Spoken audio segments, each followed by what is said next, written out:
Hello, you amazing hackers. Hope you're all doing well today. I have a bit of a special video for you. This video is going to be explaining my methodology, my bug bounty methodology, because it's been a long time since I talked about that.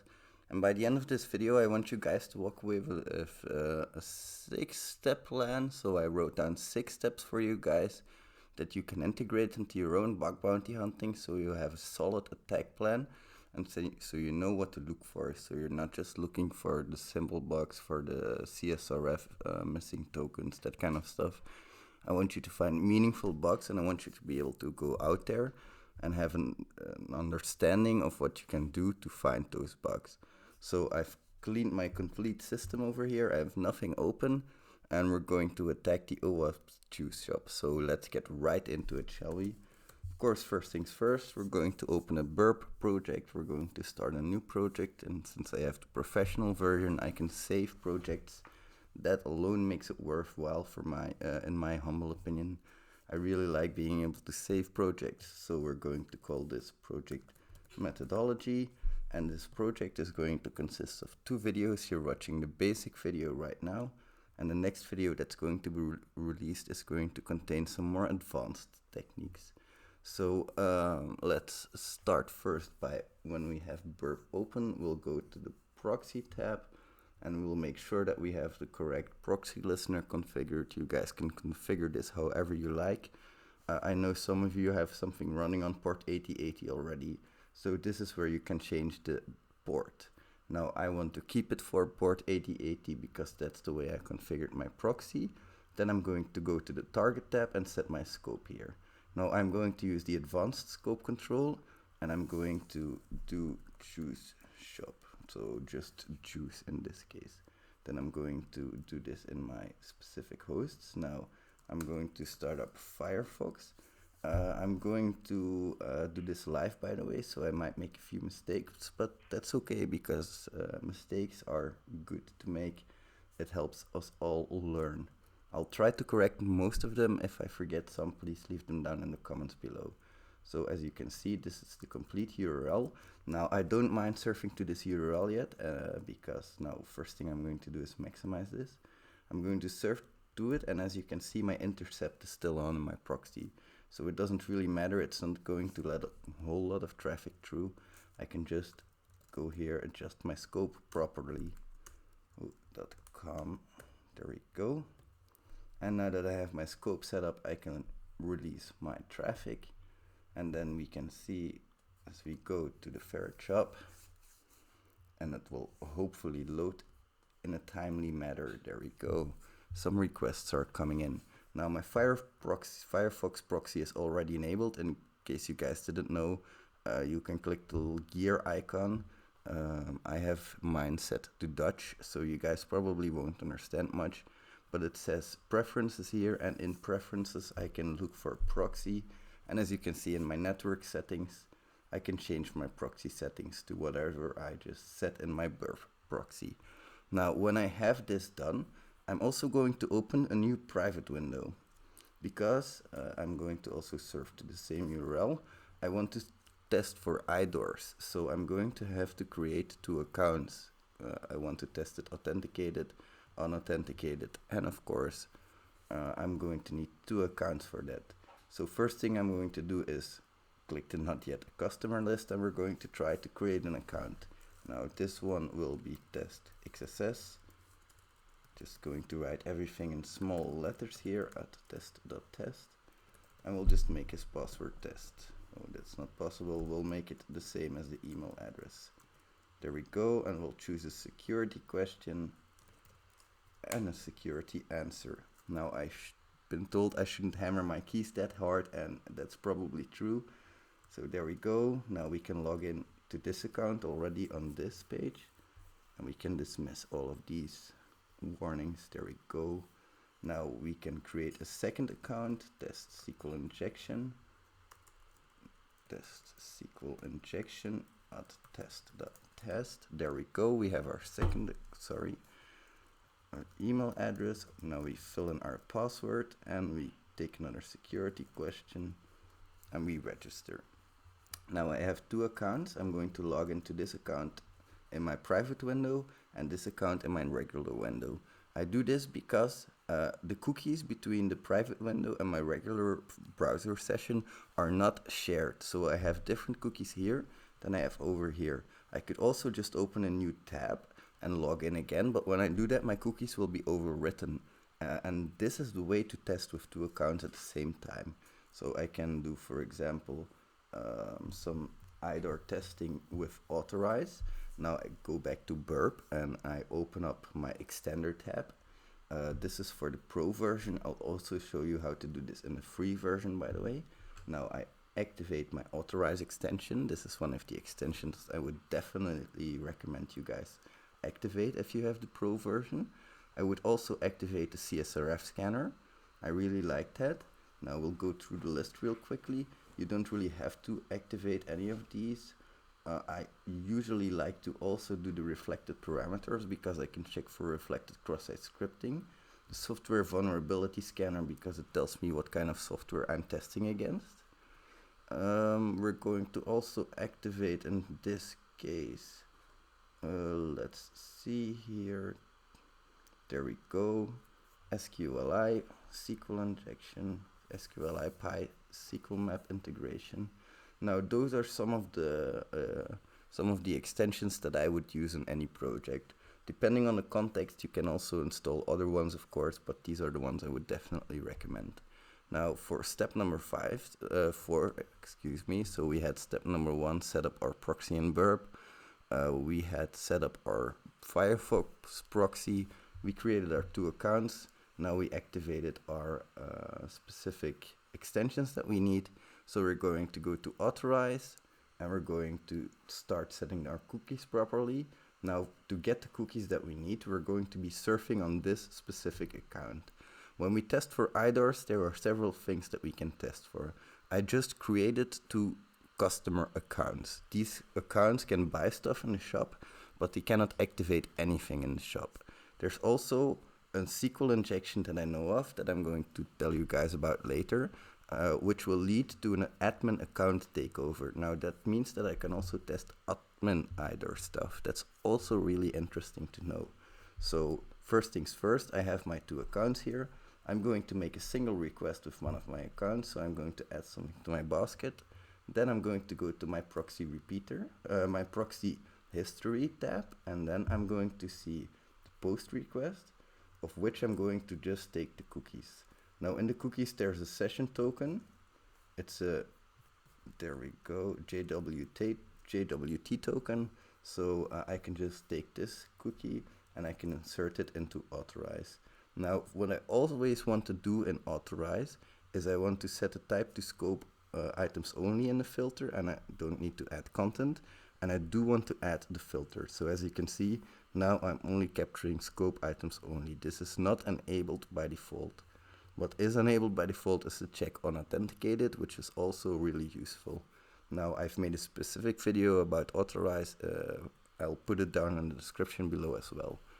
When I have my 2 accounts and I have Authorize set up, I'm going to put it on, and I'm going to use the other account to just surf around a little, you know, request items from my basket, that kind of stuff.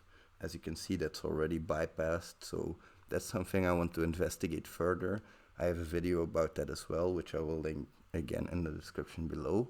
I'm going to go to my account page, see my order history. Maybe I can try that for IDOR, see my recycle bin. Let's see what else we want, my saved addresses maybe. You know, just click around on the website to try different stuff. What I can also do is log out on this account, and then when I have checked all of the IDORs that I can on these accounts, what I want to do is cross-site scripting and SQL injection attacks. So first things first, of course, I'm going to attack the authorization because I want to see if I can log in as anyone else. And as you can see from my history, I've already done this before. So I know that I can hack this admin account. Now I'm logged in as the admin at Juice Shop. So when I try to get any request as this user, so I'm going to add another product to my basket, go back to my proxy, check that I have the correct, there we go. we have the correct user, we have the correct request, sorry. We take the cookie, we put the cookie in authorize again, and then we start making requests. No, sorry, this is wrong. I'm using the wrong account. So I make a request using the less privileged account. So the customer, I make a request using the customer, and I take his JWT token. So for example, this specific request, I can take these cookies, put them in authorize, clear my list, and then we can do some requests as the admin if we can find the administration panel, of course. I think it was /administration. But I'll tell you guys about how to find that later, because I remember how to find that as well. Now, as for IDORs, so this is how you test all of the IDORs. When you're done attacking the IDORs, I usually move on to attacking the authentication. So what I mean by that is when you log in, there's a forgotten password functionality. What I'll do is I'll go to forgot password, I'll enter my email address, so that was testxss at test.test in this case. My security question, I don't really remember, the answer was test anyway. And a new password would be test maybe 1 2 3 1 2 3. Let me repeat that. So test 1 2 3, test 1 2 3. There we go. Now what I want to do is I want to put my intercept on, so I'm going to go back to my proxy tab. I'm going to go to my intercept tab there, and I'm going to put my intercept on before I send this change password request. Now I'm going to forward all the requests until I have the proper one. And a few of the things that you can try is you can add a different email as a second email address. Sometimes the server will do the first check on the first email address, but it will change the password of the second email address. There are many different things you can do in here. So you can register with a user when there's a forgotten password link being sent to a user. Maybe there's a user ID in that link that's being sent to the user. Many different things that you can do with authentication, which I will also make a separate video about, because I think it's an interesting topic that deserves a lot of attention as well. Now, when you're done attacking all of the authentication, you'll want to fuzz all of the parameters. Now, you've been browsing the website while you've been hacking, and if you've been configuring your projects right, so if you've left this live passive crawl from proxy task on, you can see that your sitemap is now populated. Now, I can also go back to my proxy. I can go to my HTTP history tab in there, and then I can click this weird thing here, filter, and you can show only the parameterized requests. So when I click this box, it will start filtering out all of my requests, and it will only show me the requests that contain parameters. So these can be post values or these can be get values. Now these I want to start fuzzing, so I'll start sending them to my repeater to do my manual testing. I'll start send them to the intruder to do some automated testing. As you can see, when I go to my intruder, so I send my request to my intruder here. Now I can see that my target is already filled in. I can pick all of the positions. What I usually do in my intruder is clear all of it. And I say I just want this position. Here we go. This position. Because it will always note the cookies as well, and we don't really want to fuzz the cookies. Well, we do, but it's going to take up a lot more resources, and it's going to look a lot more like an authentic attack, so it's not something you always want to do. I usually don't do it.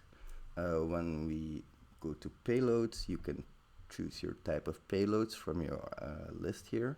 So you can, for example, choose a predetermined list from Burp Suite. These are pretty good. You can choose the full fuzzing list, which contains SQL injection strings. It contains cross-site scripting strings, and it contains some LFI and RFI, some remote code executions, a lot of stuff that you can do with this.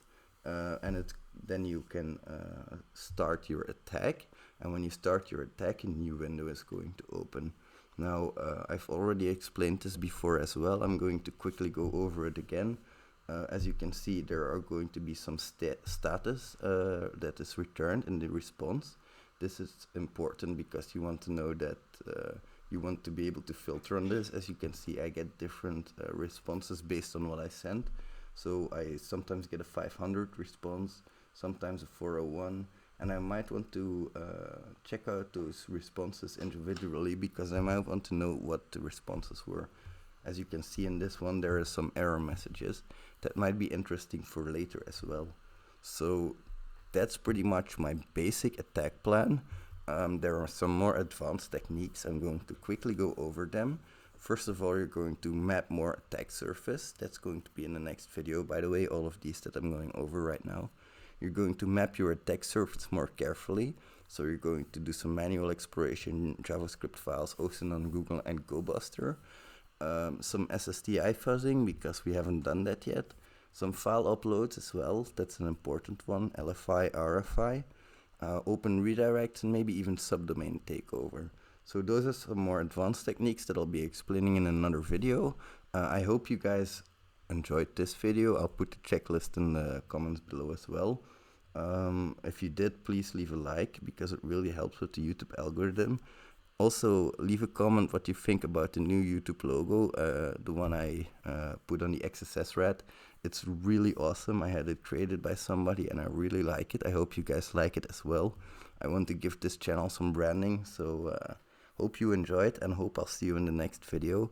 Please don't forget to subscribe as well, because when we hit 1,500 subscribers, we're going to do our first giveaway. Thank you, bye.